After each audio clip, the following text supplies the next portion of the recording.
Hello दोस्तों, कैसे हैं आप सभी। आशा है आप सभी अच्छे होंगे। लेकिन आज का न्यूज सुन के आपको अच्छा नहीं लगेगा, क्योंकि भारत सरकार की मंशा सामने आ गई है। भारत सरकार यानी कि बीजेपी बीजेपी का मंशा सामने आ गया है। क्योंकि बीजेपी की जो सोच है, एक हाथ से दो दूसरे हाथ से डबल ले लो, इनकी सोच पे आज सामने सब कुछ दिख गया है। जनता पूरी तरह से समझ जाएगी कि आखिर क्या उनके ऊपर एक बोझ डाली जा रही है। आने वाले कल में क्या उनके साथ ये बर्ताव होने वाला है। बीजेपी सरकार अगर रहती है तो जनता को किस किस रूप में टॉर्चर करेगी। ये टॉर्चर ही है, जनता के साथ ये टॉर्चर ही कहा जाएगा। क्योंकि ये जो टैक्स में बदलाव हुआ है, ये बदलाव नहीं, एक मीडियम परिवार को बर्बाद करने वाली एक बहुत बड़ी सोची समझी साजिश है।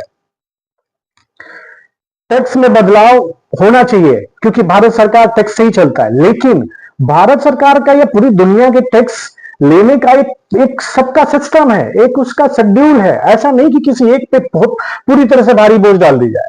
भारी बोझ डालने का अर्थ है कि किसी के भी गला दबा के पैसे मत लो। भारत सरकार का लेने का हक है। सरकार कोई भी चलाता है तो उसको टैक्स लेने का हक है। लेकिन ऐसा नहीं कि किसी भी जो इंसान ऑलरेडी आपको टैक्स दे रहा है, हर चीज पे टैक्स दे रहा है, उसके बाद अचानक उसके किसी पुरानी चीज पे भी टैक्स लगा दो। और ऑलरेडी वो पुरानी टैक्स पे ऑलरेडी 12% दे ही रहा था, उसको डायरेक्ट आपने ऐसा क्या कर दिया कि मतलब एक जनता। मुझे जब तक ये सुनाई दिया न्यूज, मुझे लगा यार ये पूरी दुनिया के सामने आनी चाहिए।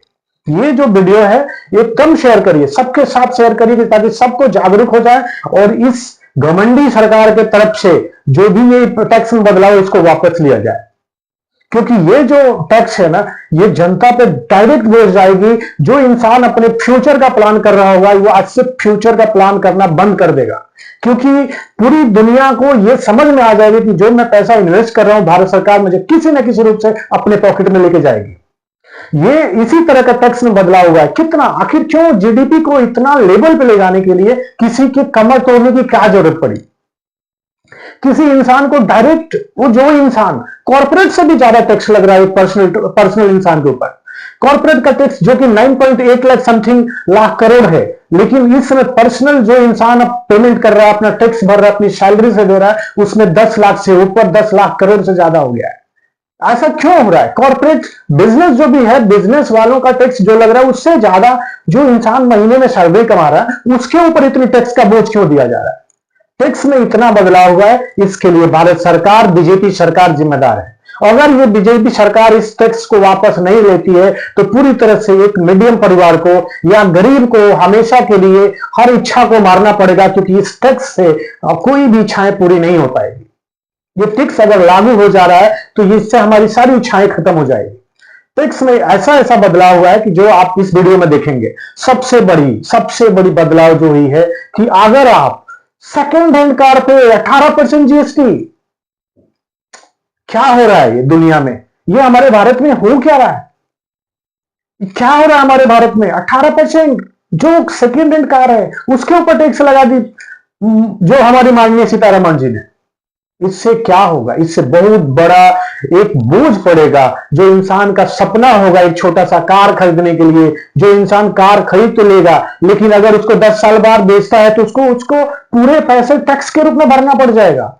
चलिए मैं बताता हूं कैसे, क्योंकि आपको इस तरह विश्वास नहीं होगा। मैं आपको एक एक चीज बताऊंगा। यहां तक कि एक पॉपकॉर्न, जो हम सिनेमा हॉल या कहीं भी जाते हैं तो किसी भी कॉर्नर पे, फास्ट फूड कॉर्नर पे एक मतलब पॉपकॉर्न के लिए, पॉपकॉर्न पे 18% जीएसटी। ये सोच के भी दिल हैरान हो गया। मैं ड्यूटी में था, मुझे जब सुनाई दिया, जब मैंने न्यूज को ओपन किया, मुझे लगा यार ऐसा क्या हो गया जिससे पूरी तरह से दुनिया परेशान हो गई। सबके ऐसे ऐसे कमेंट्स आ रहे, मैं कमेंट्स पढ़ा, मैंने समझा क्या हो गया ये सब चीजें। मैं जब अच्छे से उसको एनालाइज किया तो मुझे मालूम चला कि ये बीजेपी सरकार की बहुत बड़ी सोची समझी साजिश है। जो हमारा देश का तीसरे नंबर आने के लिए ऐसा तो नहीं है कि किसी के हम कमर को तोड़ दें। देश के तीसरे नंबर पे आने के लिए हमारी इंफ्रास्ट्रक्चर को बढ़ाइए, रोजगार को बढ़ाइए, जिससे टैक्स पेयर बढ़ेंगे और धीरे धीरे हमारी जो इनकम होगी, जब ज्यादा बढ़ेगी तो टैक्स पेमेंट करेंगे। जो हमारी ऑलरेडी उसकी शेड्यूल है, जो सिस्टम है, उस सिस्टम से वो पेमेंट करेंगे। ऑलरेडी पेमेंट कर ही रहे हैं।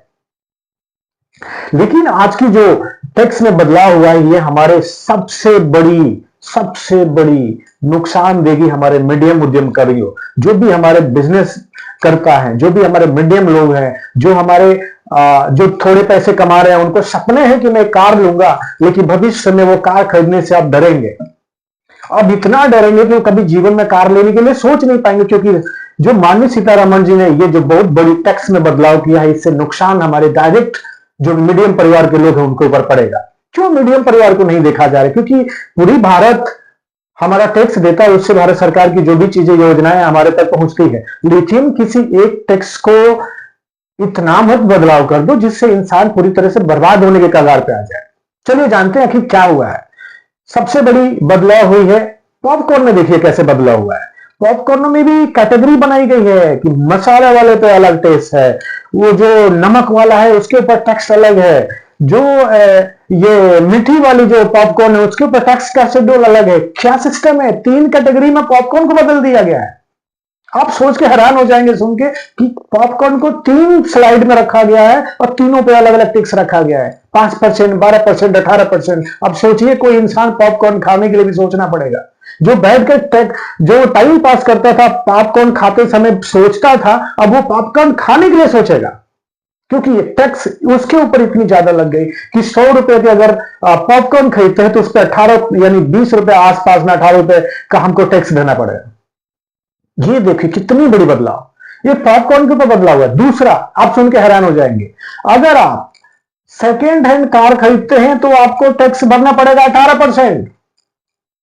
ये सोचिए कि 18% एक सेकेंड हैंड कार अगर आप बेचते हैं तो आपको 18% जीएसटी भरना पड़ेगा भारत सरकार को। मान लीजिए कि एक कार हमने खरीदी, किसी सोच में सपने बनाए अपने, और मैंने एक कार खरीदा कि भविष्य में मैं ये कार चलाऊंगा, आने वाले कल में मैं इसको बेच के दूसरी कार ले लूंगा। तो आप भूल जाइए, आज से ये दिमाग से हटा लीजिए कि आप नहीं कर पाएंगे, क्योंकि आप जो कार आज खरीद रहे हैं इसको आप बेचेंगे तो पूरे पैसे आपको टैक्स के रूप में भरना पड़ेगा। ये सुन के आप हैरान हो जाएंगे। चलिए मैं बताता हूं। एक कार खरीदेंगे, मान लेते हैं सबसे छोटी कार, सबसे कम सस्ते वाली कार मैंने 6 लाख की खरीदी, 6 लाख कर दी 2014 में, और मैं उसको बेचता हूं 2025 में। 2025 और 2014 के बीच में 11 साल का गैप हो गया। 11 साल पुरानी गाड़ी, 6 लाख की जो गाड़ी खरीदे हैं उसकी कितनी कीमत होगी? मैक्सिमम 1 लाख, 1 लाख, 1.5 लाख, मैक्सिमम 1 से 1.5 लाख के आसपास होगी। मान लीजिए मैंने अब 6 लाख की गाड़ी खरीद ली। 6 लाख की गाड़ी अगर हम 11 साल बाद अगर उसको बेचते हैं तो उसकी रेट होगी 1 लाख रुपए। 1 लाख यानी कि जो माननीय सीतारमण जी का कहना है, जो आपने कार खरीदी 6 लाख की, उसको आप बेचेंगे 1 लाख में। दोनों के बीच की जो मार्जिन है, यानी कि जो बीच की अंतर है, वो कितनी होगी? 5 लाख की। और 5 लाख पे आपको 18% का जीएसटी भरना पड़ेगा। यानी कि अगर 6 लाख की गाड़ी है, मैं 1 लाख पे बेचा, 5 लाख का मार्जिन बीच में शो कर रहा है, तो इस 5 लाख का 18% होता है 90,000। अब आप सोचिए कि 90,000 मुझे टैक्स भरना पड़ेगा, और गाड़ी कितने में बेचा? 1 लाख में। 1 लाख की गाड़ी बेच के मैंने उसको 90,000 टैक्स भरना पड़ा। आप सोचिए, सोच के हैरान हो जाएंगे। तो उससे बेटर है कि यार उसको 10,000 क्यों छोड़ रहे हो, उसको भी किसी ना किसी रूप में 2-3% और बढ़ा दीजिए, जो बचा हुआ अमाउंट है वो भी, यानी कि जो हम कार 10 साल बाद अगर बेचेंगे तो पूरे पैसे आपको टैक्स के रूप में भर देंगे। जो मैं कार लेते हैं शुरुआत में उस समय टैक्स देंगे, रोड टैक्स देंगे, हमको टोल टैक्स देंगे, हमको सेस देंगे, सारी टैक्सेस लगा के अगर मैंने 6 लाख की गाड़ी में 2.5 लाख का टैक्स ऑलरेडी भर दिया है, और वो गाड़ी फिर 6 लाख वाली गाड़ी जब हम 1 लाख का बचेंगे उसमें भी हमको 18%, 5 लाख का गैप, यानी कि हमको 90,000 यानी 1 लाख में बेचेंगे तो 90,000 टैक्स भरना है। ये क्या है? बीजेपी क्या सोच के, मंशा क्या है भारत सरकार की? ये टैक्स लगा के क्या की साबित करना चाहती है? जनता को बर्बाद करने की राह पर क्यों लेके जा रही है? इससे क्या मुनाफा होगा? आप खुद सोचिए कि ये योजना बनाने से पहले किसी ने सोचा होगा, एनालाइज किया होगा, लेकिन ये तो लगता है जैसे किसी ने रात में सपने में आए और मैंने अपने जो टैक्स का अमाउंट कलेक्ट करने के चक्कर में मैंने पूरी तरह से जनता के ऊपर बिना सोचे समझे, कोई भी सोचेगा कि इतनी बड़ी साजिश कैसे हो सकती है, इतना बड़ा एनालाइज करने वाला, मतलब इतना बड़ा उससे इनकरेक्शन कैसे हो सकता है?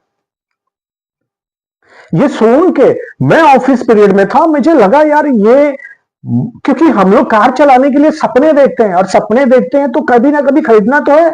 लेकिन अगर हम खरीद लिए और भविष्य में लगे कि यार चलो दूसरा हम ले लेते हैं, दूसरा कोई कार खरीद लेते हैं और इसको सेल आउट करते हैं, तो कुछ अमाउंट हमको मिलेंगे, कुछ अमाउंट उसमें जोड़ के हम नई गाड़ी खरीद लेंगे। लेकिन अब तो हमें जो गाड़ी हमने खरीदा अगर भविष्य में बेचना चाहते, इसका मतलब हमारे पास 0 पैसे मिलेंगे। वो पूरी गाड़ी टैक्स में भरना पड़ जाएगा, पूरी जो भी उसकी गाड़ी की कीमत होगी पूरे के पूरे पैसे टैक्स में चले जाएंगे। 10,000 भी क्यों छोड़ रहे हैं, 10,000 भी उसमें पार्टी मना लीजिए आप लोग। अगर ऐसा ही करना है तो 10,000 में पार्टी मना लीजिए। और सबसे बड़ी बात यह है, टैक्स में बदलाव इतना क्या जरूरी था, वो भी सेकेंड हैंड कार पे। आप ऑलरेडी 12% जीएसटी ले ही रहे हैं, उसके बाद आपने फिर से इसके ऊपर बढ़ा दिया।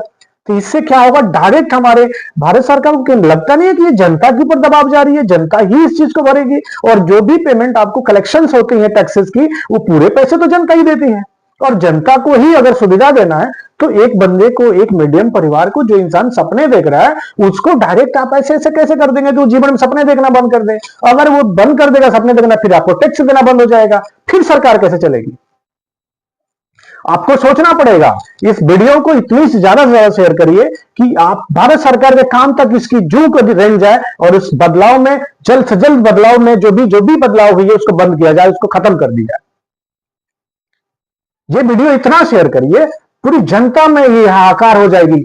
आप सोच के देखिए यार, मैं तो खुद, मैं जब सुना तो मुझे, मेरी सपने हैं कि मैं आगे कार और लूं, माइंड में एक दिमाग चल गया कि मैं कार लूं। लेकिन अब तो लेने में सोचना पड़ेगा, क्योंकि मैं ऑलरेडी एक कार लेके जब मैं बेचा तो उसमें अच्छा खासा मुझे पेमेंट मिला, और मैं सोचा कि दूसरा कार अपने उसमें ले लेंगे। लेकिन अब तो वो भी सोचना भूल जाएंगे हम लोग, कैसे ले पाएंगे हम। अब आपको जागरूक होना पड़ेगा, क्योंकि बीजेपी की जो मंशा है ये सामने दिख रही है। अगर आप 2,000 के रूप में किसान निधि दे रहे हैं तो आपने उससे कई गुना ज्यादा ले तो रहे हैं। तो एक हाथ से देना, दूसरे हाथ से लेना, फिर योजना किस तरह से जनता के पास तो किसी तरह की लाभ नहीं पहुंची ना। आपको समझना पड़ेगा, अगर बीजेपी की यही स्टैंड रहेगी तो आने वाले कल में आपको बर्बाद होने से कोई नहीं रोक पाएगा। मैं बीजेपी का बहुत बड़ा प्रशंसक था, बहुत ज्यादा। मैं बीजेपी का बहुत बड़ा प्रशंसक, मुझे लोग, मेरे दोस्त हैं, मुझे इस बात से मुझे ताने भी मारते हैं, अरे बीजेपी वाले हो तुम। मुझे सुबह सुबह जब मैसेज मेरे दोस्त ने भेजा, मैंने कहा यार क्या हो गया ये सब, और मैं सुनकर उसको खुद बोल रहा हूं कि यार मुझे अपने आप से शर्म आ रहा है कि मैं बीजेपी का प्रशंसक हूं, क्योंकि बीजेपी हमारे साथ ही नुकसान कर रही है ना। तो एंड टू एंड हमारे साथ, जनता के साथ नुकसान हो रहा है। तो जनता किसी भी नेता को चुनता है कि उससे उससे फायदा हो और देश का भी फायदा हो, लेकिन ऐसा कोई नेता नहीं चुनता है जिससे देश का नुकसान हो। तो आपको अभी समझना होगा, अभी बहुत देर नहीं हुआ है, अभी भी बहुत समय है इस टैक्स में बदलाव किया जाए। जो भी इस चैनल पे नए हैं, कृपया इस चैनल को सब्सक्राइब कर दें और शेयर कर दें। इस वीडियो को ज्यादा से ज्यादा शेयर करें। सब्सक्राइब करें ना करें मुश्किल नहीं है, लेकिन इस वीडियो को ज्यादा से ज्यादा शेयर करें ताकि जनता के पास पहुंचे और जनता इस बात की आवाज और हैशटैग लगाए ताकि ये भारत सरकार की जो कान बंद हुए हैं वो खुल जाए। बीजेपी की जो भी बड़ी जो मीटिंग्स है उसमें ये चीजें ऑटोमेटिक, ये कैसे डील हुआ है कुछ समझ में नहीं आ रहा है। ऐसा करिए कि ये डील वहां तक जानकारी मिले और भारत सरकार इस चीज को तुरंत इसके ऊपर कार्रवाई करे, और जो टैक्स में बदलाव हुआ इसको तुरंत के तुरंत निरस्त करे। चलिए, धन्यवाद। जय माता दी, जय हिंद।